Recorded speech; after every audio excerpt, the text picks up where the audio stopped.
Yo.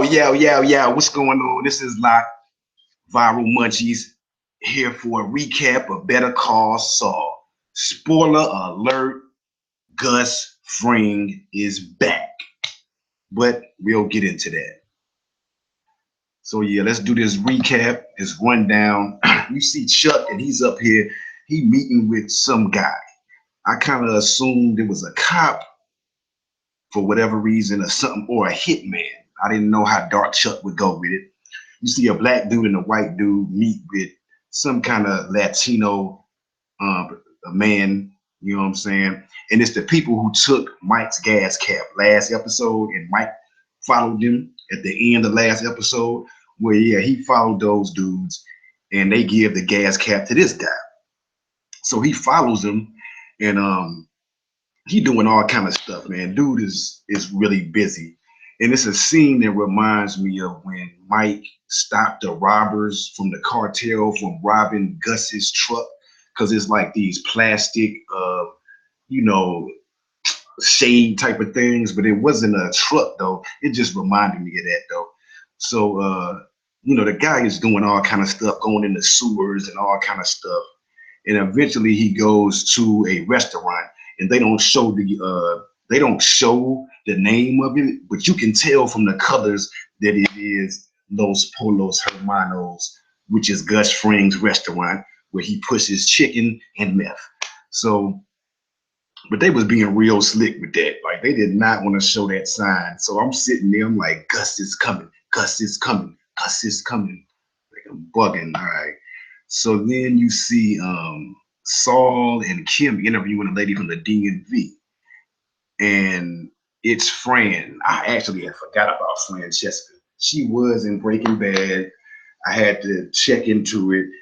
She's still Saul's assistant, and she's really mean now. She um, tried to extort Walter White in season 4 for like $25,000 for breaking the window or breaking the door in Saul's office or whatever. Try to blackmail him basically for 25 racks. Anyway, okay, so but he hires her. Kim seems kind of annoyed because he ready to just hire her. He tells her to talk folksy, talk about Cracker Barrel and all this stuff, and she sounded real nice, but she's way different in Breaking Bad though. She is extra surly and angry in Breaking Bad. She gangster. Ain't no telling what she been through. So Mike calls, and he does not want to hear about Cracker Barrel. I wonder what he said to her, like, ma'am, if you tell me about Cracker Barrel again, I'll strangle you. But anyway, all right. So, and Jimmy is moving furniture around and all this stuff. And so Mike gets on the phone. She puts Mike on the phone because he wasn't having it.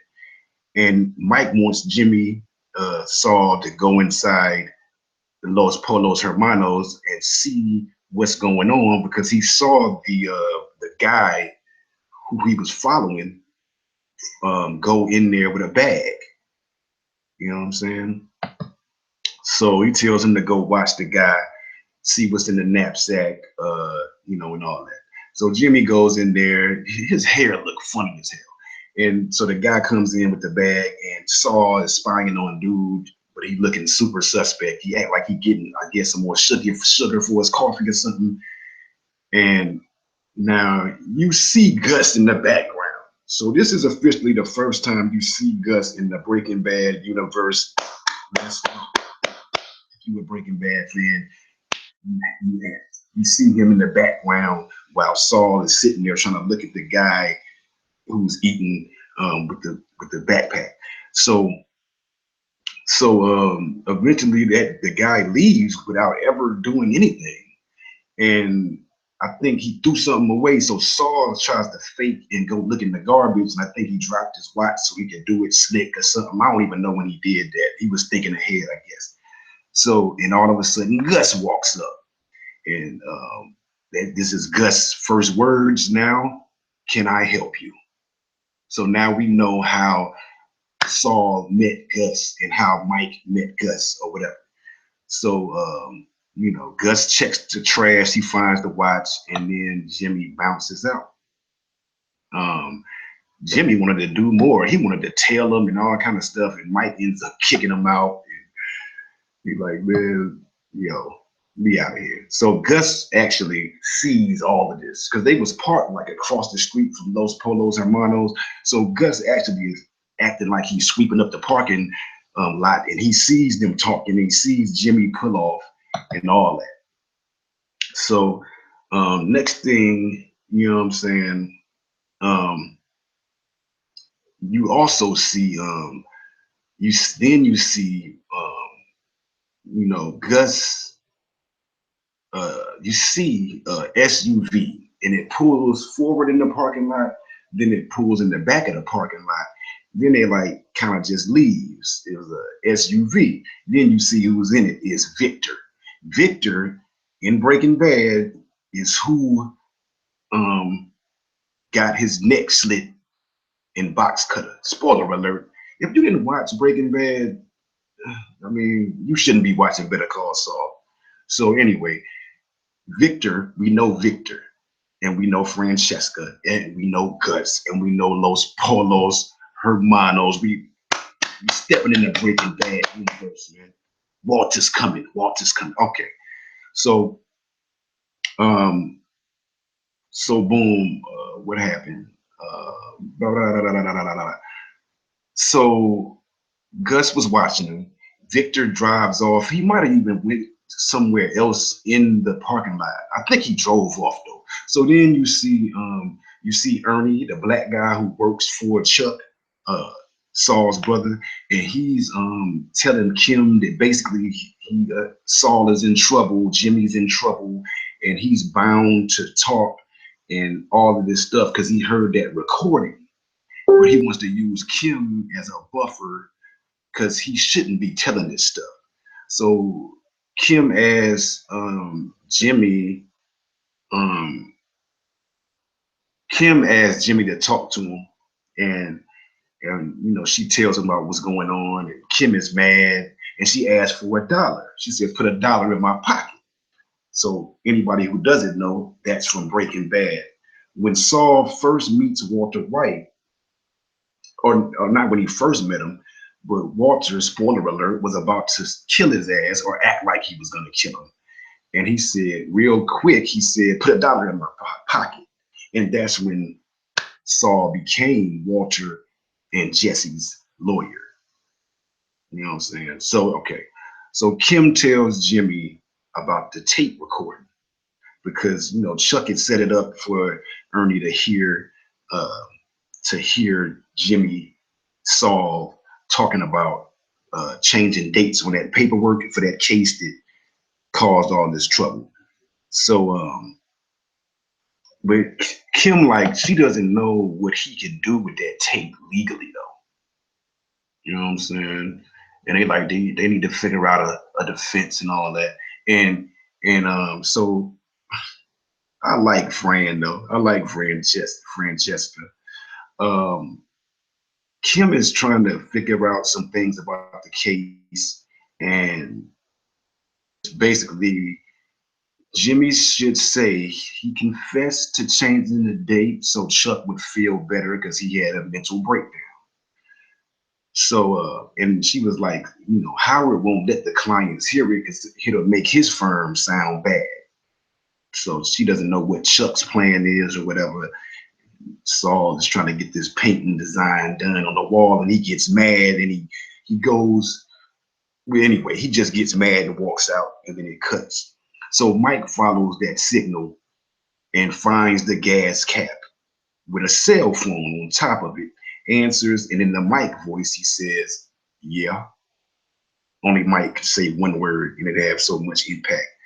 So Howard and some other guy is up in Chuck's house. Howard, I always wondered about Chuck's crib. I was like, this shit look little. But apparently, I guess, and I haven't been paying attention, I guess, Chuck lives in like the outhouse. His house is humongous. He got a fly house, probably a mansion. But anyway, he probably left because there was so much electricity in there, I'm guessing. And it reminds him of his wife, probably. So Howard and this other guy is in there, and Chuck is telling them that Jimmy will break in and try to steal that tape probably at night. And Chuck is like, "We sure he'll do that?" It was funny though, because before that, Howard had to break into the house, not break into it, but he had to jump over the gate, and it looked like Ferris Bueller when the principal was going to Ferris Bueller's house. So, so yeah, they're in there. Chuck and that other guy from the beginning of the show is in there, who I said looked like a cop or a hitman. They're in there and they're talking about how Jimmy probably is going to try to come and steal the tape. And all of a sudden, Jimmy breaks in and steals the tape while they're there. And the other guy and Howard say that they are witnesses to what they just saw. So it looks like in the next episode, Jimmy is going to be arrested and have to go to court, probably represent himself. I don't know why Kim won't represent him, probably to stay out of trouble because it would be a conflict of interest probably. But where are we going, man? Gus is back in the game, man. Gus is back in the game, so we get to see whatever happened before Walter White came into the game, but hopefully we'll see Walter White come into this story. I think that we're probably about 3 years from the time that Saul meets Walt. Probably about 3 or 3.5 years from that time. I think it's 2000 and maybe 2004 by now in Better Call Saul, but I don't know how the time is running. So, it could be that these past 2 seasons haven't been the 2 years if they ran consecutively. So this could be a matter of it's still 2002 or 2003. Either way, I believe Breaking Bad's timeline is 2008 is when Walter starts his mission on the pilot. So it's at least it's 3 or 4 years until he meets Walt. It's a lot of time for Gus to do shit. I want to know Gus's backstory. I want a Gus backstory. I want to know where he comes from. I hope they don't, spoiler alert, make it that he was lovers with his partner who got killed by the cartel. But I do want to see where the cartel, him and the cartel go. And a lot of things. I want to see when Saul becomes Saul Goodman. I think that after this case, after what happens with this, it may be that he steps away from using his real name. And that's when he becomes Saul Goodman. You know what I'm saying? That's just my theory, though. I don't know what's going to happen with Kim. Kim, she a writer for right now, but evidently either Kim is going to leave Jimmy, or maybe Kim is around during Breaking Bad, but we never see Saul's life outside of the office in Breaking Bad. So it would be fire if we got to see Walter White and see Saul's life, you know what I'm saying, when he's not doing law or when he's not with Walter, see some of his other clients. Shoot. What else? Yeah. Mike, I want to see what Mike gets into. I think that, of course, Gus is going to hire him. And I guess he's going to hire him to murk somebody. Who that somebody is, don't know. Chuck, I don't know, man. I don't know what's going to happen to Chuck, but I know that Saul going to flip the script somehow. He's definitely not going to go to jail. He's not going to lose his lawyer's license. So I don't know. But I ain't gonna keep y'all all day. I think that that's pretty much it. You know what I'm saying? Back to Gus on the screen. I don't even know when Gus disappeared, but Gus is back, man. I want to see where Gus came from. I need a backstory. Stop playing with us, man. Stop playing Vince Gilligan. I want that backstory on Gus, man. But yeah, I'm out. As always, follow me at Loch121 LOCH121 on Twitter, Instagram, Snapchat, Facebook, Tumblr, everywhere. Check out the links in my description with all my music. Check out my videos, subscribe, comment, share, like. I need all of that. And I definitely appreciate it. Viral Munchies, hashtag that. And I'm out like that. Whap, whap, whap. Viral Munchies.